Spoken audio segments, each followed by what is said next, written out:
Hey everyone, Henny here. This is my March 16th first place Gallantmon deck profile. Yeah, winning the tournament with Gallantmon is still such a surreal experience, but I'm very happy and honored to have represented all the Gallantmon players around the world. And I also want to thank everyone that congratulated me and showed support the past week through social media. And yeah, the deck is not cope, guys. If you just dodge the bad matchups. If we dodge Red Hybrid and farm the Numemons, we can get there. During the tournament, my matchups were round 1, I had a no-show. Then round 2, I went against Blue Flare. Round 3, against Numemon. Round 4, against Luga, which was also on the stream from Radiant Trade. And then round 5 and 6, against Numemon again. And we managed to win. So, yeah, enjoy the video. Also, check out the article I wrote on DigimonMeta if you're interested. So for the eggs, I am running 4 BT12 Digimon. So this card adds 1 KDP to the maximum of your DP deletion effects, which is very good for the deck, being able to hit certain thresholds which you normally would not be able to.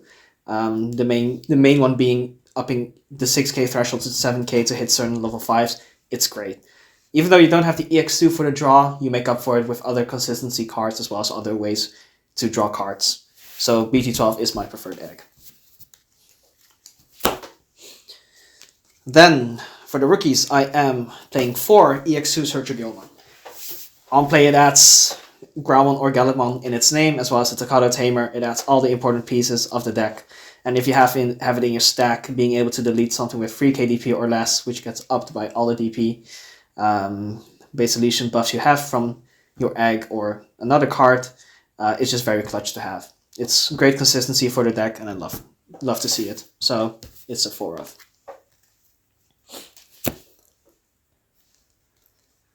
Next up, 3 starter deck 7 Gilmon. So this Gilmon is able to warp for 4 into a Gallantmon if your opponent has a level 6 or higher, which can be reduced by training to be a 2-cost Gallantmon Evo, which is very clutch for a combat mechanic. Also, if you're bricking, being able to just go to your level 6 can sometimes unbrick you. The inheritable is when the Digimon is deleted during your turn, you're able to draw a card. This already makes up for a lot of draw that you're missing through the egg choices, so I love to see this card at a 3 of. Next up, 2 BT12 Gilmon. On play, adds all the Takatos. Only used it twice during the tournament, whiffed once, hit once, in both in hands where I did not even have a single Takato, so I actually was banking on this one to find me at least one. 50-50%. It is what it is. Otherwise, it's 2 KDP inherit in your stack, which is very good because it synergizes with your Raid Gallantmon. Being able to hit over certain Digimon is good.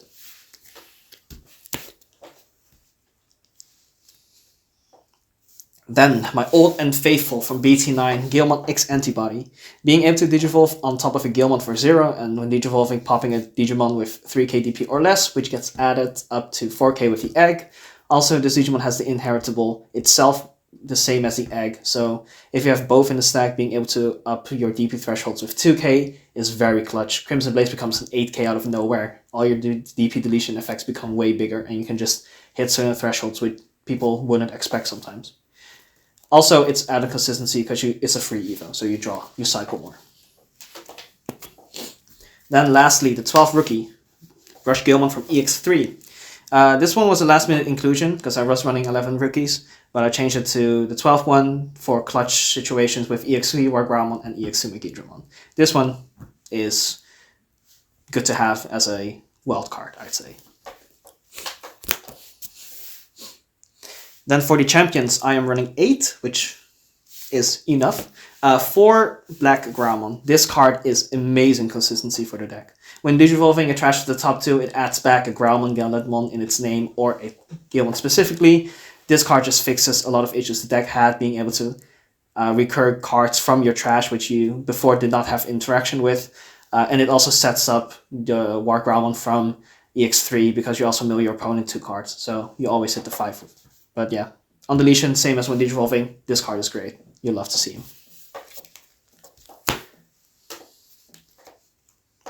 The second champion, Growlmon BT12. This one, when Digivolving, allows you to play the Takato if you do not already have one. Usually you use this once in a game, maybe twice. but you love to see this one. You want to see this one because you want to play a Tocado for free. The entire deck revolves around Tocado, so being able to resolve it already gives you value. Also, the 2k DP inherit is important for a raid Gallantmon again. So 4 of. Moving on to the ultimates, I am running 3 EX3 Wargramon. When digivolving, being able to mill 3 cards, if either player has 5, playing a Gallantmon or Tocado for free from your hand or trash is great. Only thing I do not like about this card is it does not have an inheritable, because we cannot be Greymon.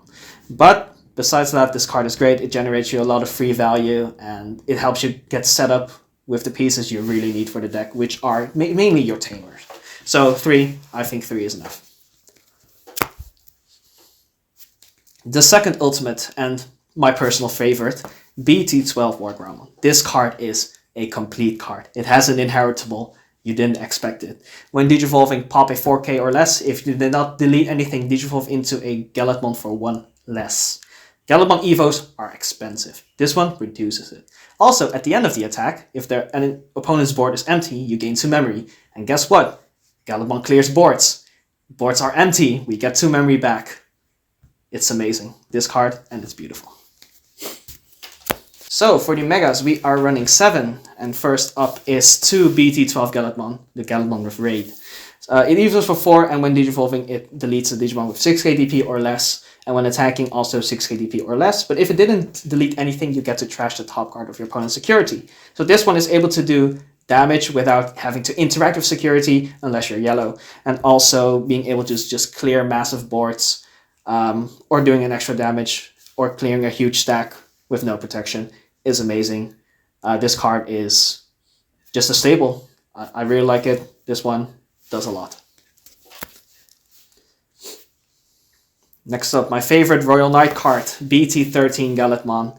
It evos for 5, which is very expensive for the deck, but as I mentioned before, there are ways to reduce it. Also, this card is able to play itself for a reduced cost if your board is empty.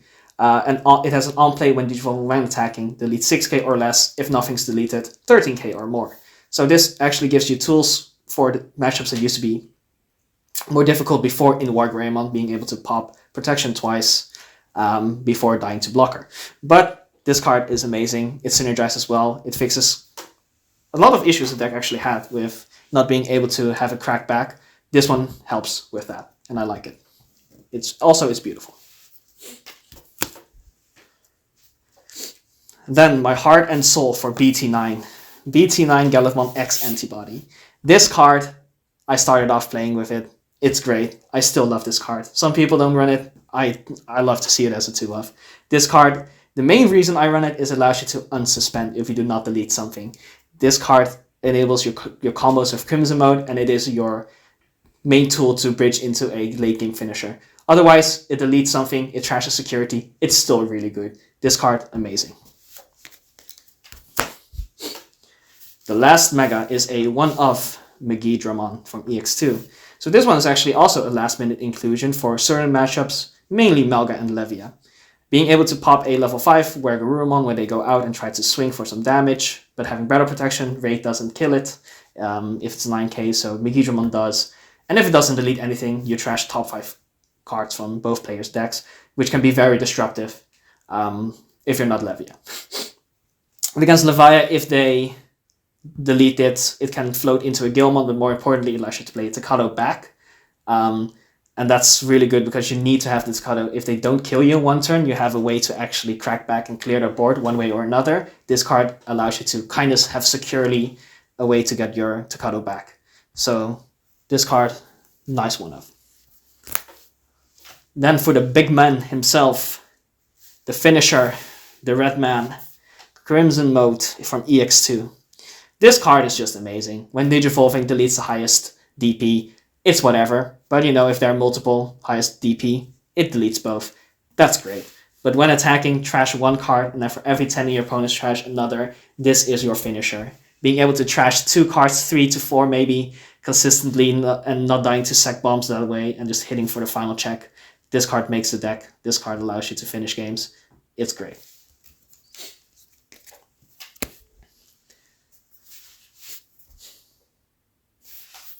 Then moving on to the tamers, we are running 6 tamers, starting off with, of course, the most important one. We all know him, EX2 Takato, the Blitz one. Your turn when a Digimon is deleted, you gain a memory, which is nice. You do delete a lot of Digimon, but being able to, when Digivolving, get Blitz is so important for the deck. The entire deck of Gallantmon just revolves around this card being able to give Blitz. If you do not have it, you are crying. Crimson Mode does not function if you do not have this Takato for Blitz. It's a heart and soul of the deck. It is the most beautiful alt art in the deck. So it's a 4-off. You want to see it every single game. No question. Then B2 BT12 Takato. It's a memory tamer, which is nice because it's an archetype memory tamer, which is searchable, and you can play it for free. It sets your memory to 3. Great, because expensive Digivolution costs, being able to have 3 to work with gives you more options. Also having a main effect to warp your Gallantmon into a Gallantmon is clutch. It's a very nice comeback mechanic. If your opponent outs your stack, you promote a Gallantmon or hard play one, you just warp on top of it and you say, I will clear your board again, and hopefully not lose in the process. Yeah. 2, I think it's enough. Don't need more. 2 is enough.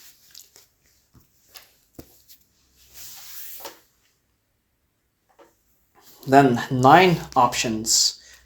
First up, 4 offense training. It's offense training. Looks at the top 2, add a red card. The entire deck is red.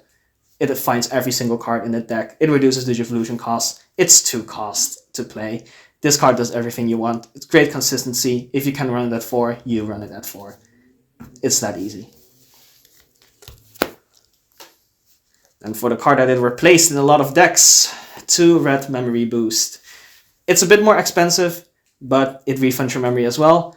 And it digs 2 cards deeper, being able to find 4 cards and add a Digimon. Also, for this deck specifically, having red memory boost to gain memory and then hard playing a BT13 Gallantmon actually comes in clutch sometimes because training does not interact with BT13 Gallantmon's innate play cost reduction. So having the memory boost to sometimes manipulate the memory you have when playing the card is very important.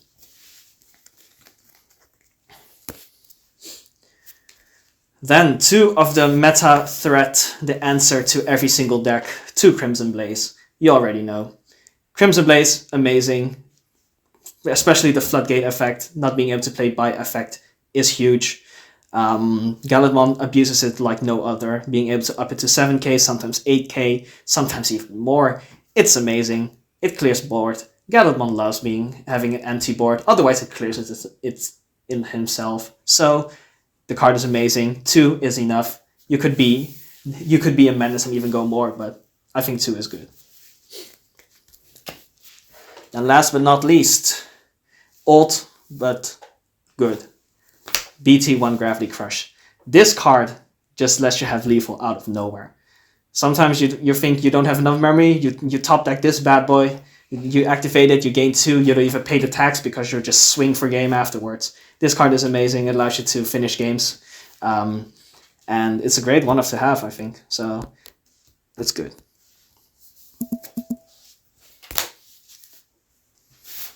And that's 50 cards. So, these are the prizes I got for winning the event. As you can see, all the prizes are displayed on the beautiful Machinedramon playmat. I am a little bit bummed out that I missed out on the Jesmon because I am a Royal Knight fan. But the Machinedramon looks really nice. It's an iconic Digimon. And the EX1 art is very good. Then, the reason I actually participated was because I really wanted to have these sleeves for the top 32.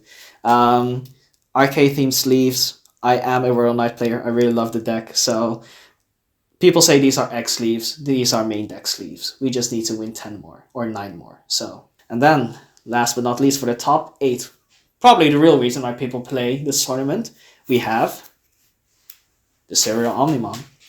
So I cannot see the number yet. So we are going to find out together. And we're going to have a live reaction because I have not done anything with it. I've looked at it, but I'm very excited to see which number it actually became. Right. Single digit, please, single digit. Let's zoom in.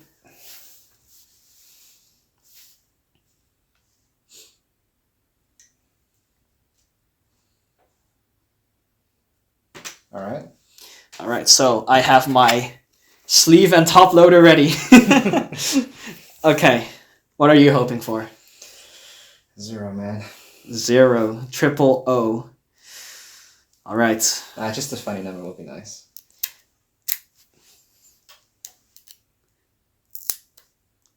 Rip the seal. Hello. Oh, okay. Okay. So,